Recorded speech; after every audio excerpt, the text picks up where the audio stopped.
Procure apresentar-se como obreiro que não tem de se envergonhar, que maneja bem a palavra de Deus. Esse é o Paulo aconselhando um jovem na fé, Timóteo, sobre a palavra de Deus.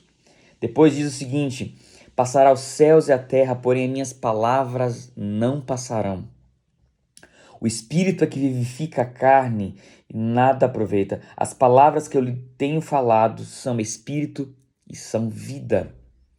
Outro texto importante de Salmos, 119, verso 11. Guarda a tua palavra, guarda a tua palavra no meu coração, para não pecar contra ti. A revelação das tuas palavras traz luz e dá entendimento aos simples.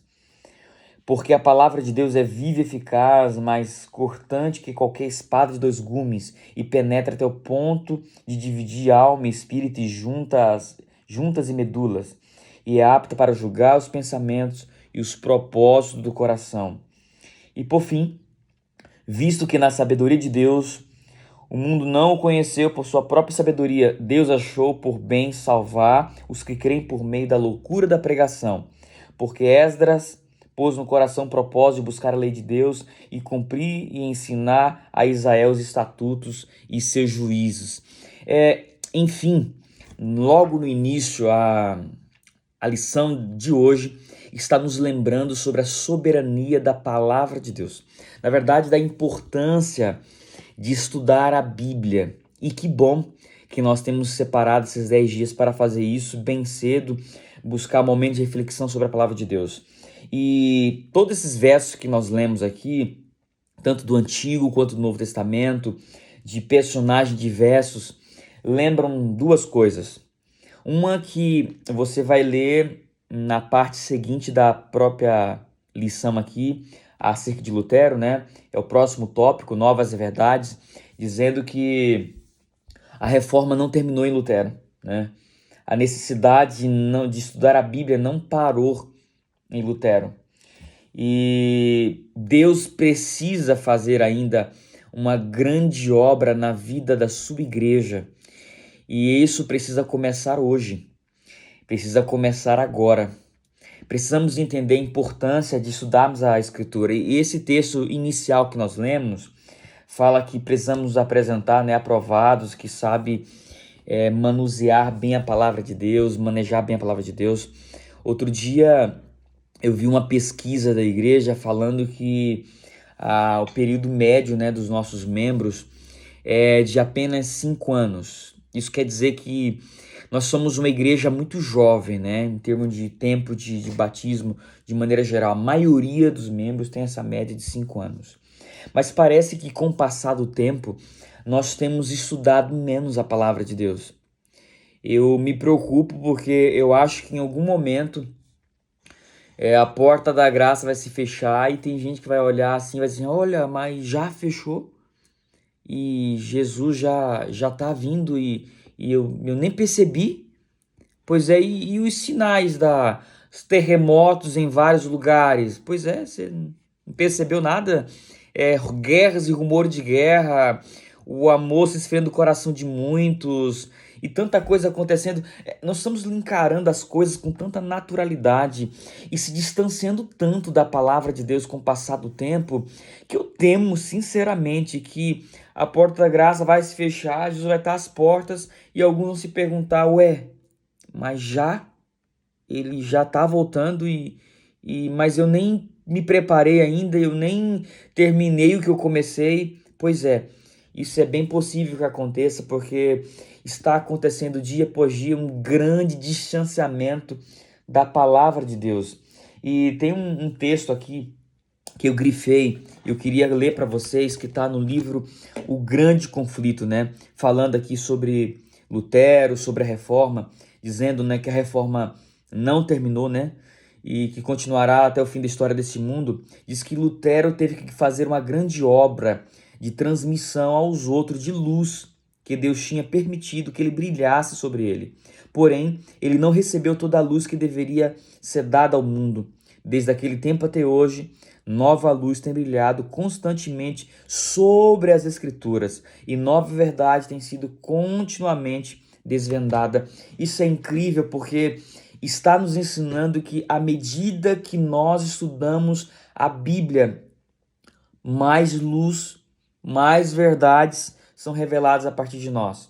Não está dizendo aqui que vai aparecer, quem sabe, uma nova doutrina sobre a Bíblia, mas é que o texto se renova e à medida que estudamos a palavra de Deus e confiamos no que está escrito, nós vamos aprendendo novas verdades, que isso vai ocupando lugar em nosso coração e continuamente vamos ser luz e bênção na vida de outras pessoas, né? Quando o ser humano se achar em ligação com Deus, cuja o inabalável propósito que José e Daniel, entre a corrupção dos pagões, fará a sua vida possuir imaculada pureza. Suas vestes de caráter serão sem mancha. A luz de Cristo não enfraquecerá em sua vida. Esse é um outro segundo tópico que eu marquei aqui na minha lição, dizendo o seguinte: quando o ser humano achar essa ligação com Deus, em meio a essa geração, esse mundo pagão e corrupto, a sua vida vai haver pureza, seu caráter vai ser fortalecido, a luz de Cristo não vai se enfraquecer na sua vida, pelo contrário, vai se fortalecer, né? Tanto Daniel quanto José, eles foram luz, eles foram bênção em mundos, em países pagãos, cheios de trevas, corrupção, tantas adversidades, mas foram bênção, porque foram homens que se mantiveram firmes diante da palavra de Deus, estiveram firmes diante da verdade. E aí, os mais altos e elevados princípios da palavra de Deus fortaleceram o seu caráter. Outro dia eu vi uma pessoa contar uma pequena história e eu vou até compartilhar com vocês porque ilustra muito bem isso daqui. Diz que uma professora lá na lição, né, estava na escolinha das crianças, né, estava ensinando para as crianças sobre a Bíblia. E a professora contava sobre a história de Jericó. E dizia o seguinte, que um homem chamado Josué estava guiando o povo de Deus sobre uma enorme cidade e, seguindo a palavra de Deus, estavam rodeando a cidade, né? E depois de alguns dias, eles tiveram que tocar a trombeta e os muros da cidade caíram. E contou toda a história como você já conhece. No final, ele olhou para um garotinho e pergunta assim, filho, quem derrubou o muro de Jericó? E a resposta para nós é óbvia. Nós sabemos quem derrubou aqueles muros, certo? E a criança olhou assustada e falou assim, professora, não foi eu. Eu falei, não, você não entendeu a pergunta. A história de Josué, Jericó, que eu acabei de contar. Eu queria saber quem derrubou os muros de Jericó. E o garoto ficou mais assustado ainda e repetidamente dizia que não foi ele. E ela procurou os pais do garoto e foi contar, né, sobre a história de Jericó, sobre tudo que tinha acontecido. E falou assim, olha, eu contei, enfim, eu perguntei quem derrubou os muros de Jericó. E o pai do garoto, meio irritado, falou assim, professora, se meu filho falou que não foi ele, é porque não foi ele. E ela ficou mais preocupada ainda, né? Procurou a comissão da igreja, os líderes, e começou a contar o episódio, a história de Jericó, os muros e as trombetas, e que ela perguntou quem derrubou o muro de Jericó. E chega um líder da igreja, meio atrasado na reunião, e fala assim, professora, fica tranquila, nosso caixa da igreja está saudável, vamos reconstruir o muro que Pedrinho derrubou. E no final ele fala assim, olha, esse é um retrato, às vezes da igreja atual, onde crianças, pais e até líderes não conhecem de Bíblia, não sabem das histórias, não têm conhecimento da palavra.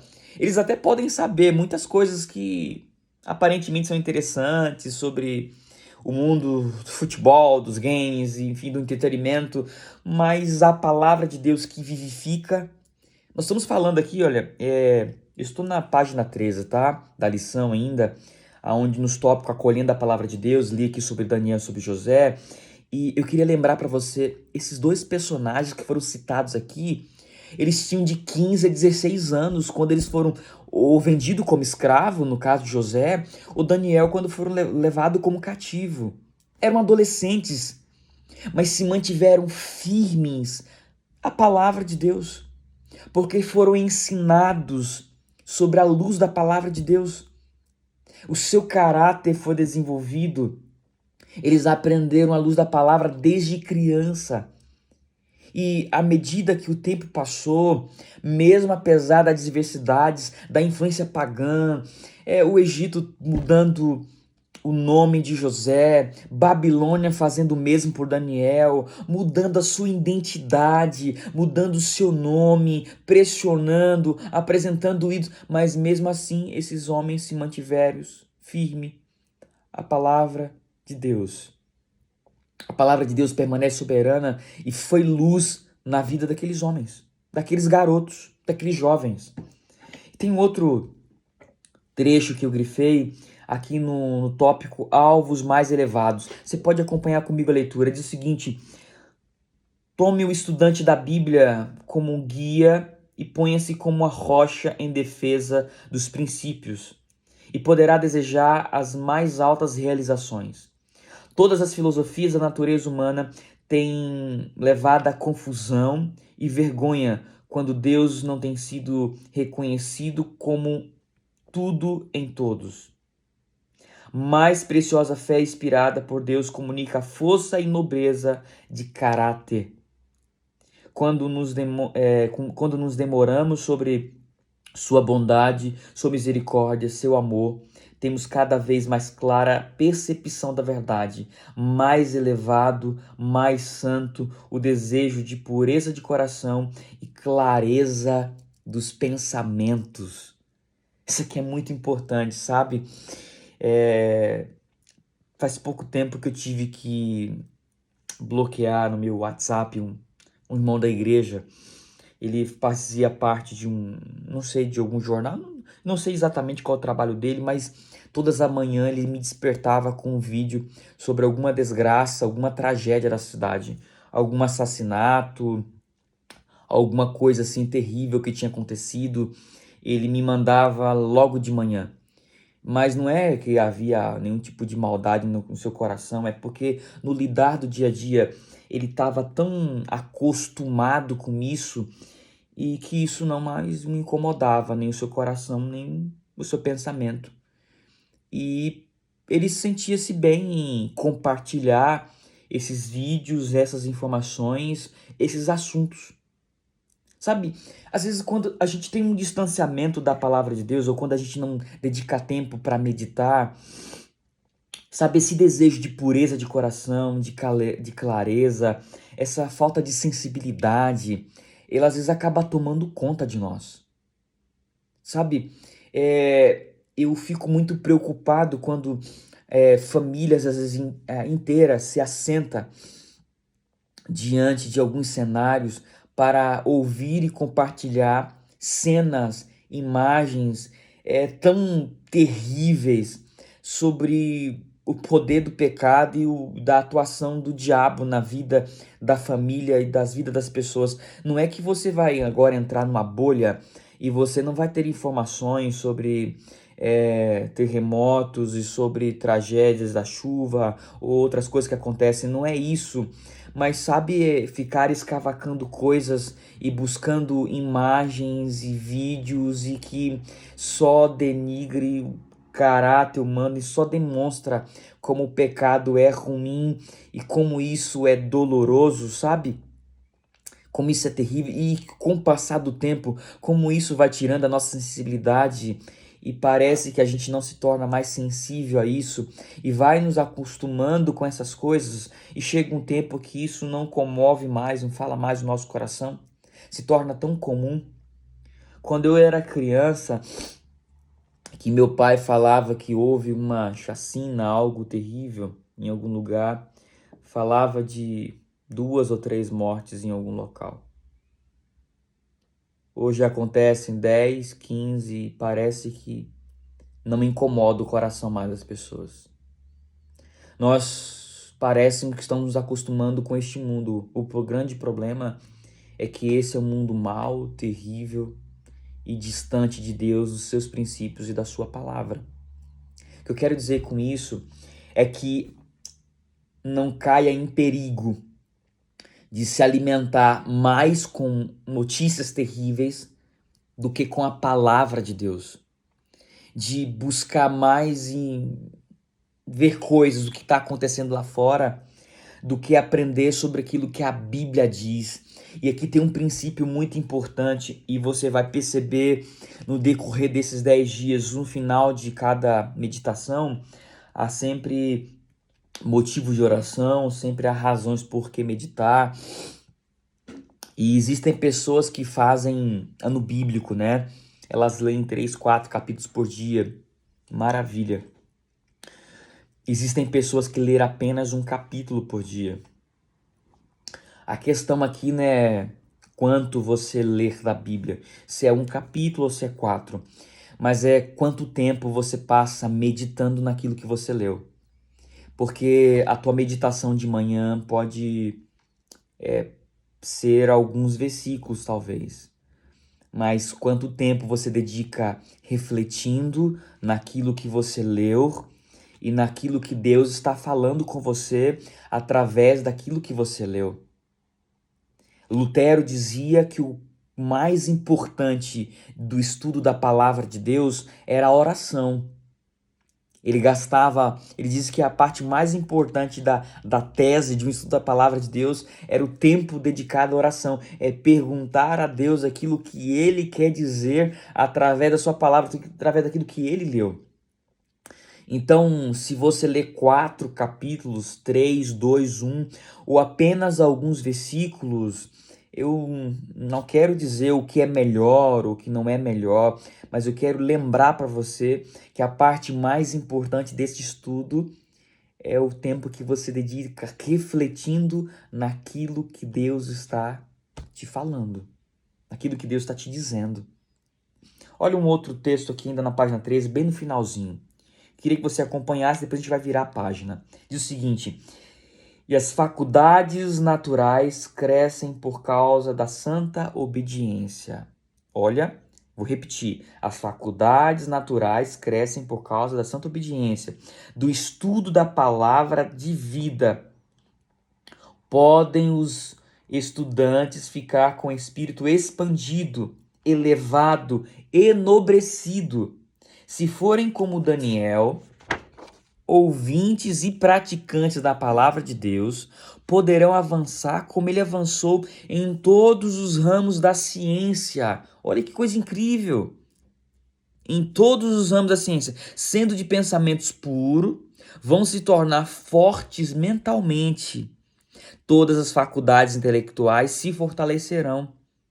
Poderão, por tal forma, educar-se, disciplinar-se, que todos os que se encontram dentro da esfera de sua influência verão que pode se tornar homem e o que pode e homem do que, perdão, verão que pode se tornar-se o homem e o que podem fazer quando em ligação com Deus da sabedoria e poder. Em resumo, todos aqueles que, assim como Daniel, dedicam-se a estudar a palavra de Deus e agora diz, com pureza de coração, com sinceridade, pode ter a sua mente expandida, podem se tornar mais inteligentes, mais capazes, vai melhorar suas faculdades intelectuais, vão ter um poder de influência sobre aqueles que estão à sua volta. Não é um poder de influência para manipular, mas aqui fala de influência para influenciar para o bem mesmo, ser luz como Daniel foi luz, tá?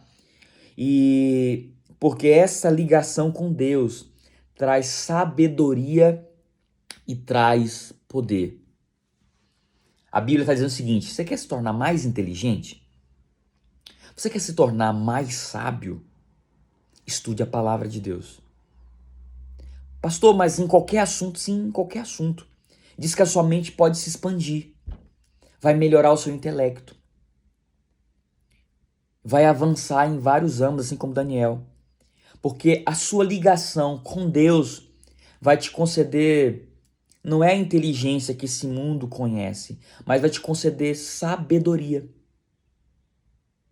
Você quer se tornar mais capaz, mais apto em fazer as coisas, se desenvolver, compreender melhor a Escritura? Pastor, então se eu estiver lendo a Bíblia e não estiver entendendo, eu leio, não consigo compreender, eu não consigo fazer algumas aplicações. Eu queria até pregar na igreja, mas eu não tô, eu leio, mas aquilo não fica muito na minha mente. O que eu devo fazer?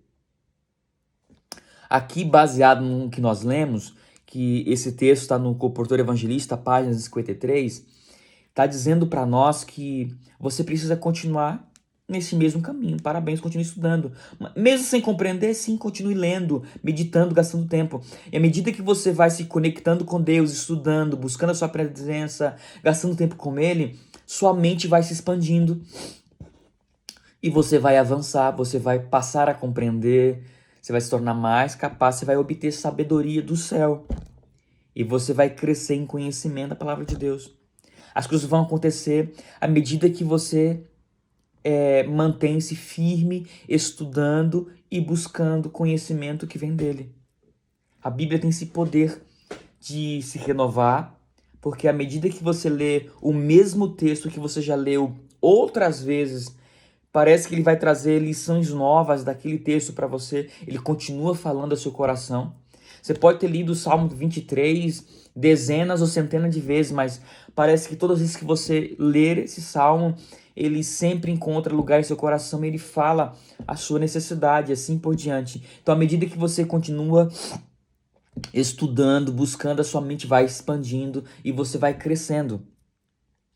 E aqui eu queria ler a aplicação final.